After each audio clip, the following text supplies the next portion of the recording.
సంతాన సమస్యకైనా సరే, పెళ్లి కాని వాళ్ళకైనా సరే, గ్రహ దోషాలకైనా ఎలాంటి పరిహారమైనా సరే ఈ గుడిలోకి ఒకసారి అడుగు పెడితే తమ కోరికలు నెరవేరుతాయి అని ప్రజల్లో చాలా నమ్మకం ఉంది.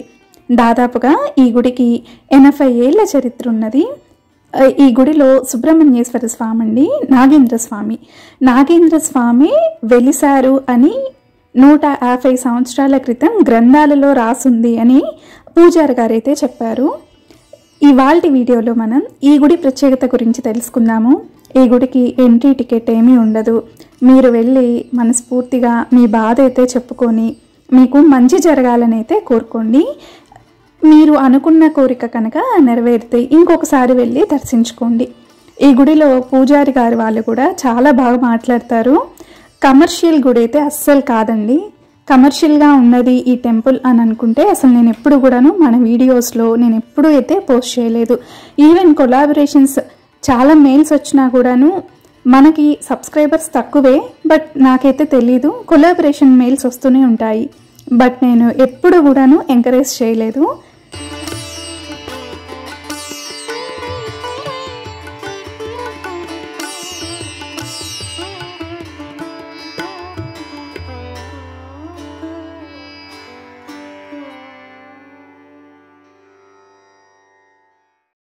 హాయ్, హలో, నమస్తే, వెల్కమ్ బ్యాక్ టు నేటి తరం విల్లాలు. మనం ఈ వీడియోలో చూస్తున్న గుడి పేరు నాగేంద్ర స్వామి గుడి అండి. విలేజ్ వచ్చేసి కట్టెంపూడి, గుంటూరు జిల్లా పొన్నూరు వెళ్ళే రూట్లో మనకి కట్టెంపూడి అనే ఒక విలేజ్ మనకి కనిపిస్తుంది. ఈ టెంపుల్ రోడ్డు మీదే ఉంటుంది. మీరు ఈ వీడియోలో చూస్తే బస్సెస్ కూడా వెళ్ళాయి. కరెక్ట్గా మనం కట్టెంపూడి నాగేంద్ర స్వామి టెంపుల్కి వెళ్ళాలి అంటే చక్కగా డ్రైవర్స్ గుడి ముందే ఆపుతారు. టెంపుల్ చాలా బాగుంటుంది, బట్ చాలా చిన్న గుడి కూడా, చాలా ఫేమస్ అండి. మనం నాగుల చవితి కానీ, శుక్రవారం అయినా సరే, మంగళవారం అయినా సరే, ఆదివారాలైనా సరే క్రౌడ్ అనేది చాలా ఎక్కువ ఉంటుంది. నేను రీసెంట్గా అమ్మ వాళ్ళ ఇంటికి వెళ్ళాను. మా అమ్మ వాళ్ళది గుంటూరు జిల్లా చేబ్రోలు అనమాట. అక్కడి నుంచి కట్టెంపూడి వెళ్ళడానికి 20 మినిట్స్ పడుతుంది.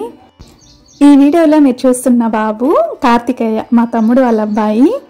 సెకండ్ బేబీ అన్నమాట మా మర్దలకి. ఫస్ట్ బేబీ ఎక్స్పైర్ అయ్యారు, పురిట్లోనే చనిపోయారు.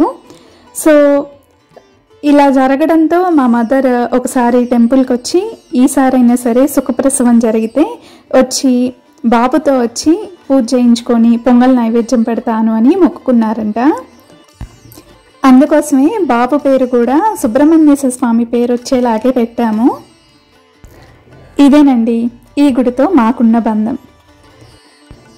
ఈ వీడియోని చూస్తున్న వ్యూవర్స్, మీకు తెలిసిన సర్కిల్లో ఎవరికైనా ఏమైనా ప్రాబ్లమ్స్తో సఫర్ అవుతున్నారు అని అనుకుంటే కనుక తప్పకుండా ఈ వీడియోని వాళ్ళకైతే షేర్ చేయండి.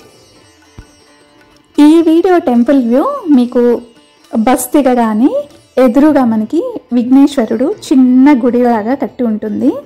తర్వాత పుట్ట చుట్టూతా కొన్ని వందల శిలలు అయితే ఉంటాయి. ఈ శిలలన్నీ కూడాను పబ్లిక్కే ప్రతిష్ఠించారండి. ఎవరికైతే సంతానం ఉండదు, లేరు అని అనుకుంటారో అలాంటి వారు, కొంతమంది పూజారులు చెప్తారు కదా, మీకు దోషం చాలా ఎక్కువ ఉంది, ఈ దోషం పోవాలి అంటే ఇలా శిలల్ని ప్రతిష్ఠించాలి అని చెప్తారు కదా, అలాంటి వారే చాలామంది వచ్చి ఈ గుడి దగ్గర ప్రతిష్ఠిస్తూ ఉంటారన్నమాట. నాగుల చవితి రోజైతే వచ్చే భక్తుల సంఖ్య వేలల్లో ఉంటుంది. మన పురాణాల్లో కూడా నాగుల చవితి గురించి ఎన్నో కథలైతే ప్రాచుర్యంలో ఉన్నాయి. మనకి తెలుగు దేశాల్లోనే కాదు, ఈ మధ్య వేరే దేశాలలో కూడాను నాగేంద్రుని విగ్రహాలు అయితే కనిపిస్తూనే ఉంటున్నాయి. ఈ నాగుల చవితి నాడు నాగేంద్రుడు శివుడికి వాసుకిగా, అలాగే మహావిష్ణువుకి శేషుడిగా బాగా తోడుంటాడని ప్రసిద్ధి. అందుకే తెలుగు రాష్ట్రాల్లో కార్తీక మాసంలో వచ్చే చవితికి అంత ప్రాచుర్యం. ఒక్కసారి మనకి నాగేంద్రుడికి పూజ చేసుకుంటే ఆ రోజు మనకి శివుడి కటాక్షం, అలాగే మహావిష్ణువు కటాక్షం కూడా అందుతుంది అని తెలుగు ప్రజలు చాలామంది అయితే పూజలు చేస్తూ ఉంటుంటారు.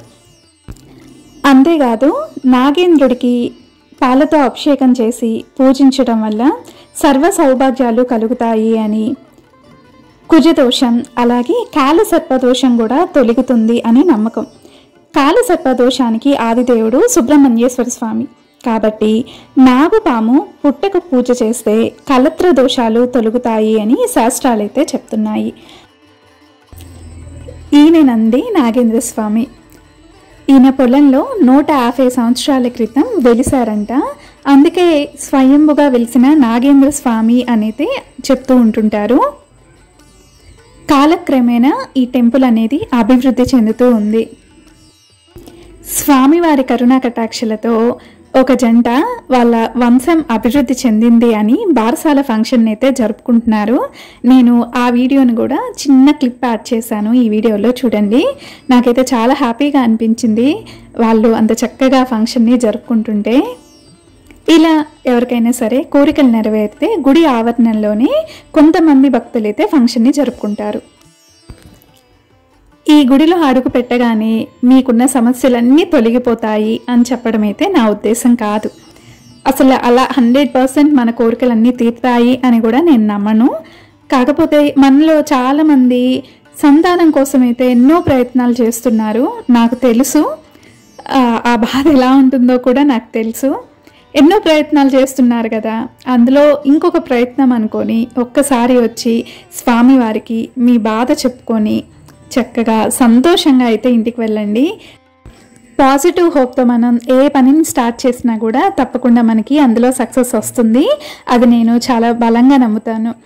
ఈ గుడి మహత్యం గురించి మీకు కనుక తెలిసినట్లయితే తప్పకుండా కామెంట్ సెక్షన్లో తెలియజేయండి. తద్వారా ఈ వీడియోని చూస్తున్న వ్యూవర్స్ అందరికీ కూడాను ఈ గుడి మహత్యం తెలుస్తుంది. ఈ వీడియో మీకు నచ్చినట్లయితే తప్పకుండా లైక్ చేయండి. మీరు ఇచ్చే లైక్ ఈ వీడియోని ఇంకా చాలామంది వ్యూవర్స్కి వెళ్ళేలాగా చేస్తుంది అన్నమాట యూట్యూబ్. Thanks for watching.